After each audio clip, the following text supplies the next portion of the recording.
War poet. Yes, this is the topic that we are going to delve deep from the modern English literature. If you are new into this channel, please subscribe and share this with your friend, and don't forget to comment in the comment section. War poet simply means those poets who have written about war. If we take this simplified definition of the war poet, then we must have to call that Tennyson is a war poet or Homer is a war poet, because in their poem we find the depiction of the war. In Iliad and Odyssey, there is the very beautiful depiction of the Trojan War. Even in Ulysses or in Idylls of King by Tennyson, there we also find the depiction of the war. But to understand this war poet in this modern concept, we must have to go to the First World War. During the First World War, there appeared a host of poets, and they were also soldiers. They took part in the war. They also take the pen and paper to write down their own experiences. So therefore we may allude those poets who actually were inspired by the First World War. Those poets are often termed as war poet. They are also called in another way trench poet. So why they are called trench poet? Trench poet they are called because they were poet. At the same time, they were soldiers. They took part in the war and they lived in trenches. Or during the war, they often took their refuge in shelters or in some trench or in some dark, gruesome tunnel. And from there, they observed the very terrific aspect of the war, the massacre of the war, the ultimate destruction of the war. So, therefore, in their pen and paper, we find the horrific aspect of the war. So, in this sense, those poets are often termed as trench poet. Now, whenever those poets are writing about war, if we analyze the major war poets, we will find that there are two distinct way of their writing. A group is also there who are writing that war is very beautiful, and if you want peace, you must have to go into battlefield. So this is the opinion, and they are actually highlighting the heroic aspect, the patriotism of the war. They are neglecting the gruesome aspect of war. At the same time, on the other hand, we have also another group of poets who are highlighting the stark reality of the war. As per their definition, war is not at all acceptable in any way. War ultimately brings destruction, so therefore we may call that their stand about war is anti-war. So therefore those poets are termed as anti-war. So far we have cleared the concept of the war poet. Now come to those poets who actually wrote about the war. It is Catherine Raleigh. Just remember the name because this type of question most often comes into NTN exam. It is Catherine Raleigh in his Bibliography of War Poets, which was published in 1978. He showed us that during the First World War, there were merely about 3,000 poets who were writing about the First World War. That is really amazing.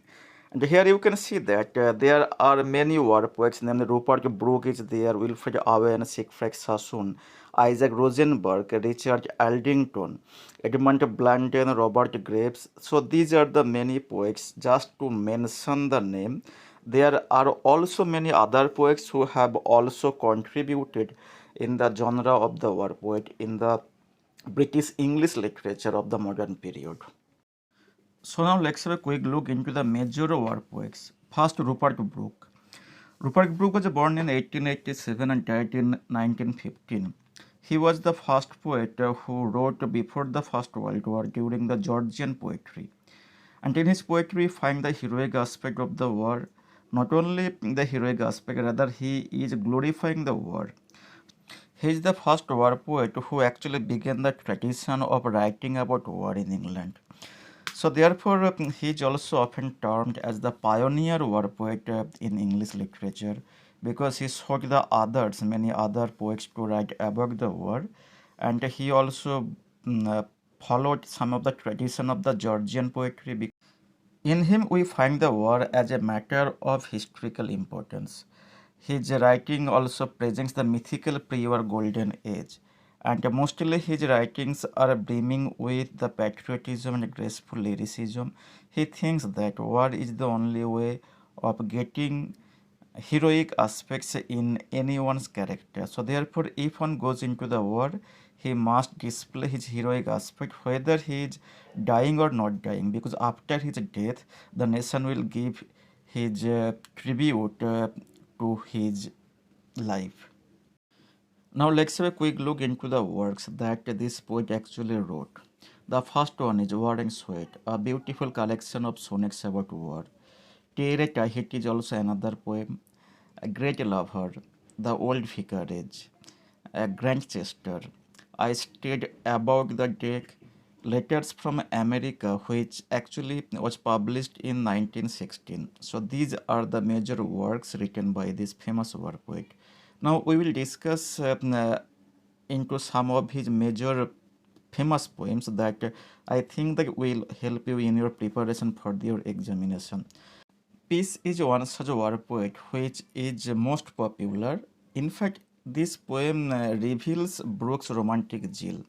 Soldier is the most famous single poem of the war, where he clearly says that wherever I die, think of this little foreign land as of England. So here we find that this poet, Rupert Brooke, is actually highlighting, actually glorifying the war.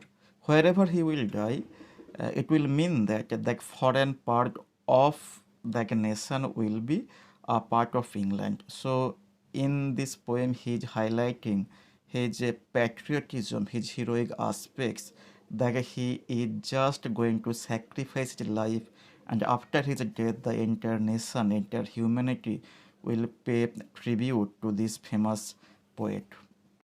Wilfred Owen is one another such war poet. He was born in 1893 and died in 1818, just before a week when the armistice was signed between the English and the German forces. Had he lived, probably we have got much more poetry from Wilfred Owen.